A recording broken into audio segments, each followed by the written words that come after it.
मत पूछ मेरे हाले कारोबार का, मैं अंधों के शहर में आईने बेचने निकला हूँ। रूमी ने कहा था, जो सोए हुए हैं उनको जगाना मत, क्योंकि पहली गर्दन वो तुम्हारी पकड़ेंगे। लेकिन मैंने तुम्हारी बेहोशी के खिलाफ एक जंग छेड़ दी है, और मैं जानता हूँ मेरा विरोध तुम ही करोगे।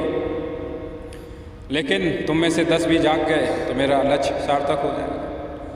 अब तुम्हारा जो प्रश्न है, दुख, कारण और निवारण, दुख है क्या? पहले ये तो जान लो तुम्हारे समक्ष यह प्रश्न खड़ा ही क्यों हुआ। क्योंकि तुम्हारी बेहोशी में, तुम्हारी पीड़ा में जो सबसे बड़ा हाथ है वह तुम्हारे तथाकथित धर्म गुरुओं का है। जैसे आग में घी डालने पर ज्वाला आकाश छूने लगती है, उसी भांति तुम्हारे तथाकथित धर्म गुरुओं के कारण तुम्हारी बेहोशी, तुम्हारी पीड़ा वर्तमान में आकाश छू रही है। जिनका पूरा जीवन तुम्हारे अर्थव्यवस्था पर टिका हुआ है, वह तुम्हें धनी होने का आशीर्वाद दे रहे हैं, गाड़ी बंगला खड़ा करने का आशीर्वाद दे रहे हैं। तुम्हारे जीवन में तो कोई परिवर्तन होता नहीं, लेकिन उनके आश्रम बड़े और बड़े होते जा रहे हैं, उनके धन के कोठार भरते ही जा रहे हैं। तो उनके जीवन में तो परिवर्तन हो रहा है, लेकिन तुम्हारे जीवन में कोई परिवर्तन नहीं होता। उनकी अर्थ दशा और दिशा सब तुम पर निर्भर है। तो वह तो फल फूल रहे हैं और तुम फलहीन होते जा रहे हो, गरीबी और बीमारी का शिकार होते जा रहे हो। समझो दुख है क्या? तुम्हारी चाहत ही तुम्हारा दुख है, तुम्हारी आकांक्षाओं की गुलामी का परिणाम है दुख। बुद्ध कहते हैं, संसार में दुख इस भांति व्याप्त है जैसे समुद्र में नमक।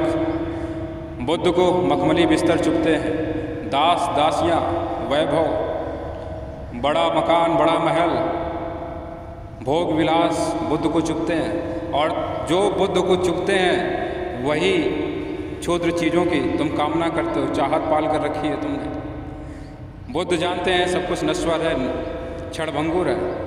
हर उस चीज़ को बुद्ध दुख कहते हैं जो नश्वर है, और स्थायित्व अमरता की खोज में, परमानंद की खोज में निकल पड़ते हैं। और बुद्ध अमरता को पा लेते हैं, परमानंद में डूब जाते हैं। जब तक तुम आकांक्षा करोगे, दुख स्वाभाविक गुण है उसका, और दुख मिलता रहेगा। तुम्हें धर्म की दीक्षा दी जाती है, धनी होने की दीक्षा दी जाती है, सुख दुख की दीक्षा दी जाती है। लेकिन मैं तुमसे कहता हूँ, तुम सदैव ही धार्मिक हो, नैतिक हो, सभ्य हो। जब तक तुम्हारा जीवन आवश्यकता पर टिका हुआ है। समझो, सड़क से गुजरते हो और 5 रुपए का सिक्का दिखता है, तुम तत्क्षण ईमानदार हो जाते हो, तुम खोजते हो जिसका हो वापस कर दूँ। लेकिन चाहत के आकर्षण में फंसे हो और 10 लाख रुपए पड़े, तो तुम्हारी पहली कोशिश होती है किस भांति से छुपा लूँ। तुम्हारी चाहत ही तुम्हें गुलाम बनाती है, अधार्मिक बनाती है, बेहोशी की ओर ले जाती है।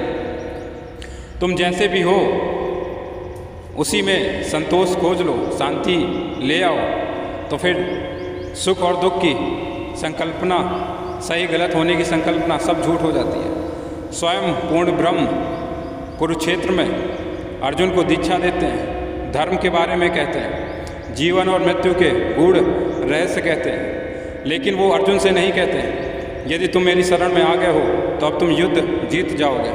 वह कहते हैं, नियति अपना मार्ग स्वयं चुनेगी।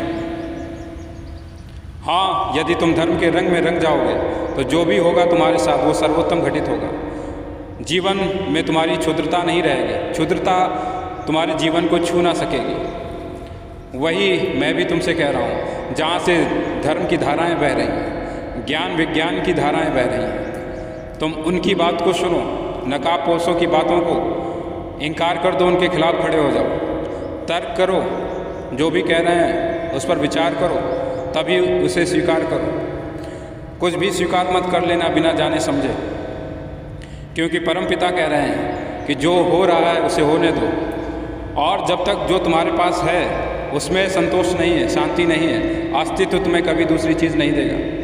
क्योंकि पहली चीज़ को तुमने संभाला नहीं, उसे जाना नहीं, और जिसे तुमने जाना नहीं, जिसमें तुमने शांति नहीं पाई, जिसमें तुमने संतोष नहीं पाया, तो अस्तित्व दूसरी चीज़ दे ही नहीं सकता।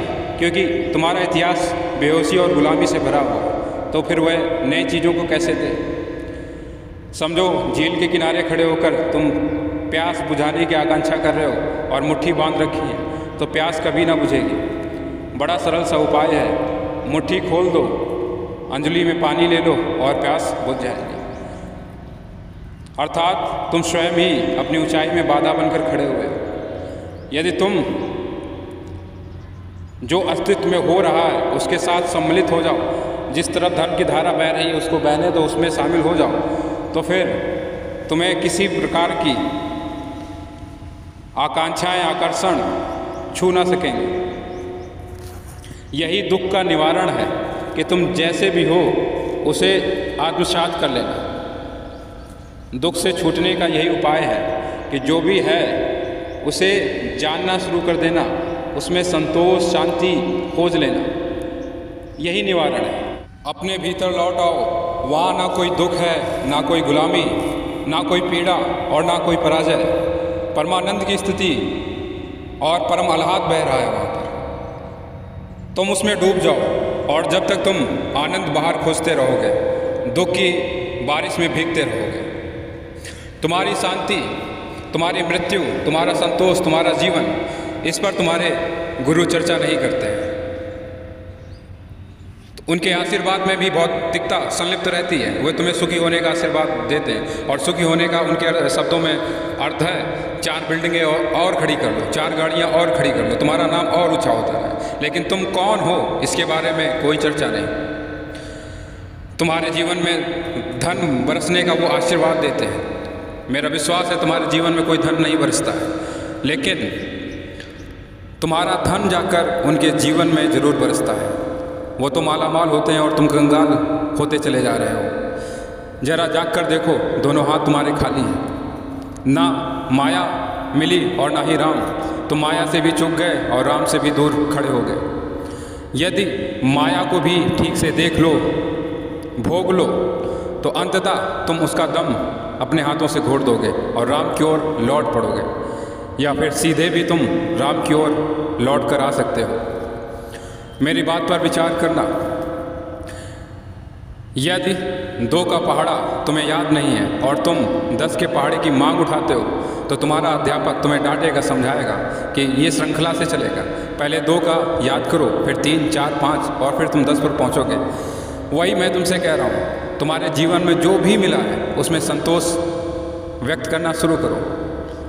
परमात्मा को धन्यवाद देना शुरू करो। उसे जागकर जीना शुरू करो, क्योंकि अस्तित्व तुम्हें दूसरी चीज़ तभी देगा जो पहली चीज़ मिली हुई है उसे अच्छे से उपभोग कर लोगे। इस पर विचार जरूर करना। जो स्वयं आकर्षण में फंसे हुए हैं, अहंकार से डूबे हुए हैं, वह तुम्हें मुक्त कैसे करेंगे?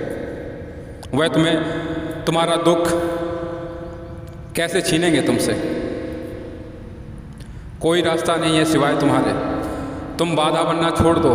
तुम्हारी ऊंचाई में तुम बाधा स्वयं बनते हो। तुम रास्ते से हट जाओ।